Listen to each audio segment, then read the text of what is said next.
नमस्ते। मेरा नाम नागेंद्र सिंह है। मेरे पड़ोस के मित्र जो गहरे हैं, निकटतम, वे अक्सर मुझे डॉक्टर नागेंद्र या प्रोफेसर नागेंद्र के नाम से जाना करते हैं, पुकारा करते हैं। हाल ही मेरी किताब कविता की एक कवितांजलि संकलित कविता पुस्तक के रूप में छपकर बाहर आई है, जिसका नाम है मैं, मेरा मन, अनुभूति और मनन। सही में इसका नाम मैं और मेरा मन, अनुभूति और मनन के नाम से आई है।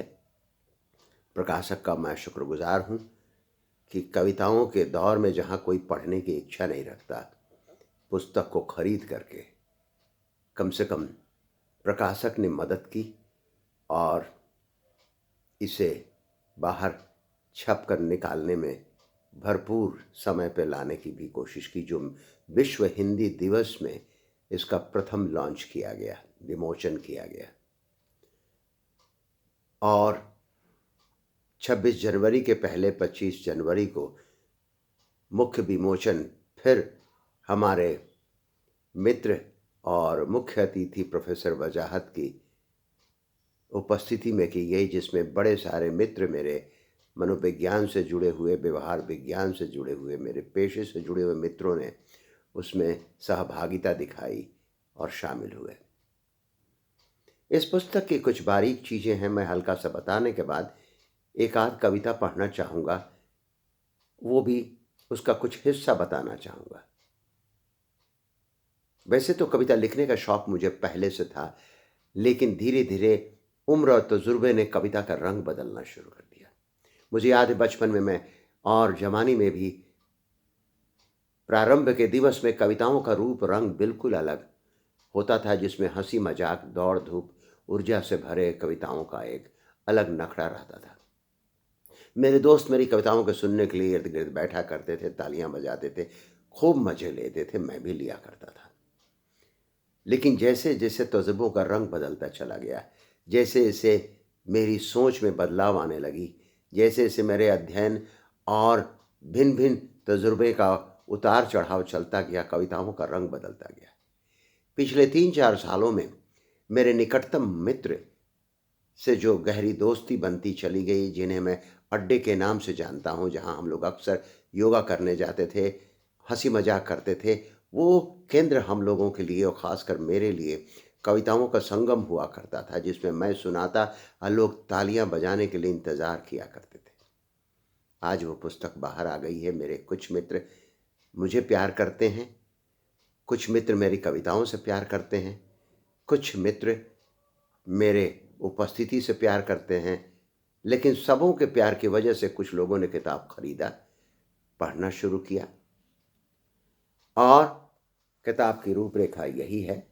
और इस किताब को कुछ लोग अभी सोच में हैं कि इसे पढ़ूं तो इतनी गहराई में जो अध्यात्म का रूप ले ली है और अपने अंतर्द्वंद की मानवीय भावनाओं को सामने लाई है, तो क्या मैं समझ पाऊंगा, या क्या हल्का फुल्का होगा जिस पे मैं हंसी मजाक कर सकता हूँ, या दूसरे की कही कहाई बातों पे मैं सुन के मज़े ले लूँगा बजाय कि किताब अपने पास रखूँ। मैं तो गुजारिश करूँगा अपने दोस्तों में कि दोस्त के खातिर कम से कम किताब की प्रति ज़रूर लें और अपने पास लेकर इस किताब का आनंद लें गहराई से, ताकि मेरे जीवन का एक हिस्सा सार्थक हो जाए कि मैं कुछ मित्रों के साथ जुड़ पाया, जिनको मेरे स्तर पे सोचने की और मैं उनके स्तर पे सोच के द्वारा, भाव के द्वारा जुड़ पाया हूँ। आइए मैं उन कविताओं के सफ़र में एक कविता का, जिसका मुख्य शीर्षक है मेरे सपने, मैं आपको पढ़ के सुनाता हूँ। अब मेरे सपने जो कविता है, वो कविता नहीं, दरअसल जिंदगी की और अपने उस काल की एक रूपरेखा है जब मैं अक्सर सपनों को लिखा करता था, सपनों को सचमुच लिखा करता था, और मेरी माँ कहा करती थी कि सपने सच होते हैं, और मैंने भी कहा, विज्ञान में और मनोविज्ञान में पढ़ा था, सुना था कि सपने अगर देखोगे तो सपने सच होते हैं। और मैं देखा करता था तरह तरह की चीज़ों को, लेकिन उसे संयोज करके कभी कभी लिखा करता था। धीरे धीरे मेरी आदत हो गई और मैं सपनों को अपने ढंग से कविता में लिखना शुरू किया। लेकिन बहुत दिनों के बाद जब कविता का शौक थोड़ा सा बढ़ा, तो आइए उसी मेरे सपने के अध्याय से मैं आपको कुछ हिस्सा सुना रहा हूं, और फिर बाद में बताइएगा कि आपको कैसा लगा। इसी तरह से अपनी पुस्तकांजलि, अपनी कवितांजलि से कभी कभी मैं आके अपने पुस्तक की एक झांकी इस कविता के द्वारा दिखाऊंगा। अगर आपने इस अपने हाथ में ले लिया है, अगर आपको ये प्रतिलिपि मिल चुकी है, तब तो मेरा अहोभाग्य कि आपने मित्र के नाते एक मित्र की पुस्तक ली और पढ़ी और समझने की कोशिश की। नहीं भी ली है तो आपको मिल जाएगा प्रकाशन से। लेकिन गौर फरमाइएगा मेरी इस पुस्तक की पहले अध्याय की कविता, जिसका शीर्षक है मेरे सपने। मुझे याद है बचपन के हजारों सपने, जब मैं ऊंचाई से गिरने के डर से बिस्तर से भाग खड़ा होता था। मुझे याद है बचपन के हजारों सपने, जब मैं ऊंचाई से गिरने के डर से बिस्तर से भाग खड़ा होता था। मुझे याद है हाथी और शेर के डर से झाड़ी के किनारे छिपकर अधमरा सा पड़ा होता था। मुझे याद है बचपन के हजारों सपने, जो डर से डर को मिलाया करता था।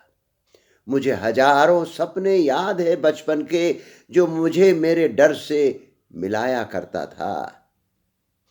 आइए बताता हूं उन सपनों की एक बात। आइए बताता हूं सपनों की एक बात। एक रोज पागल हाथी के डर से मैं भागना चाहा, लेकिन पैर मानो जकड़ गए थे, शरीर के रोंगटे अकड़ गए थे, सांसें फूल रही थी, आवाज रूंध रही थी, नींद टूट जाती, घबरा कर उठता, सोचता अरे ये तो सपने थे।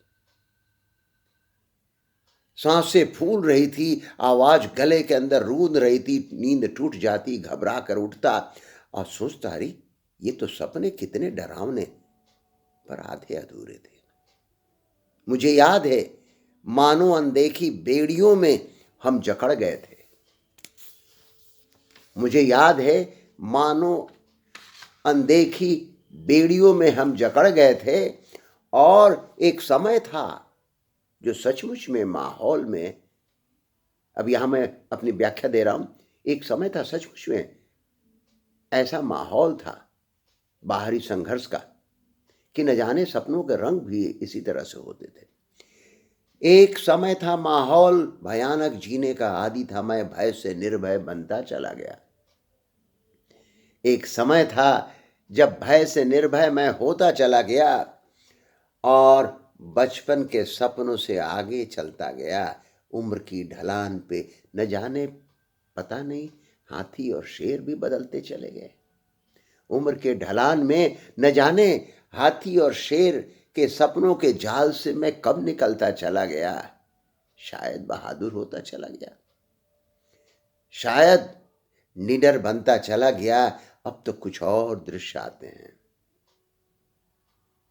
अब तो कुछ और दृश्य आते हैं, मानस पटल पर रेखांकित इच्छाओं को याद दिलाते हैं। मुझे याद है एक रोज घोड़े पे बैठा मैं दूर सपाटा जूही बिच पर अपने को गिरने से बचने की सोचता सोचता बिस्तर से गिर गया। एक रोज जूही बिच पे घोड़े दौड़ाते दौड़ाते बिस्तर से गिरते गिरते मैं उठ गया। कैसी ये पीड़ा मेरी अंतर्वेदना, सोचता हूं अंतर्विरोध का कितना मेल खाती है, कभी इन सूरतों को, कभी उन सूरतों को, कभी जाने वाले मुसाफिर जिन्हें मैं पहचानता नहीं, आते जाते रहते हैं। सपनों की उड़ान में हम उड़ते रहते हैं और बार बार कभी उसी जगह पे जा कर के आसमां में उड़ते हुए खुद को देखता हूं।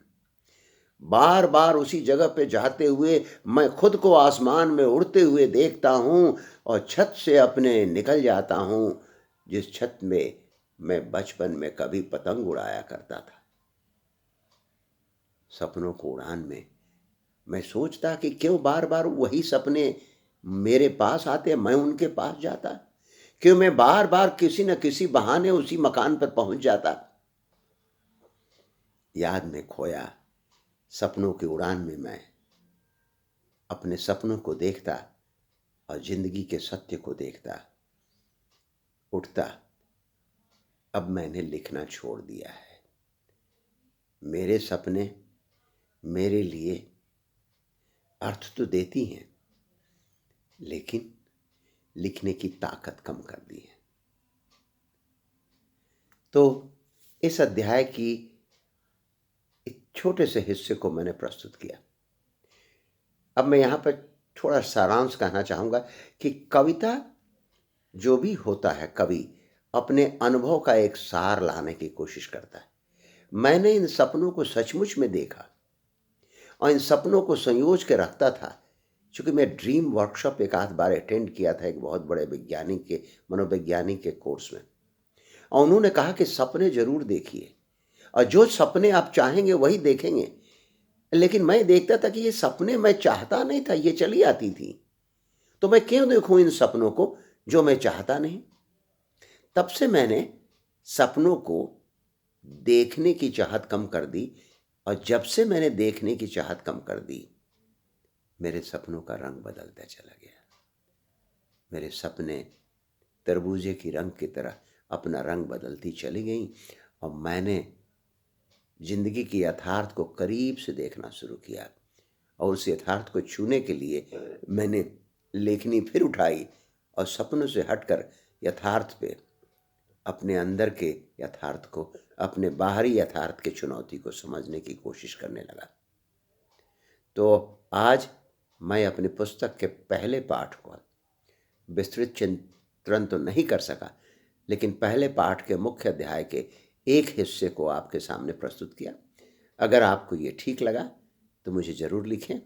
इसी तरह से मैं दूसरे पाठ के प्रति शीघ्र ही आऊँगा। नमस्कार।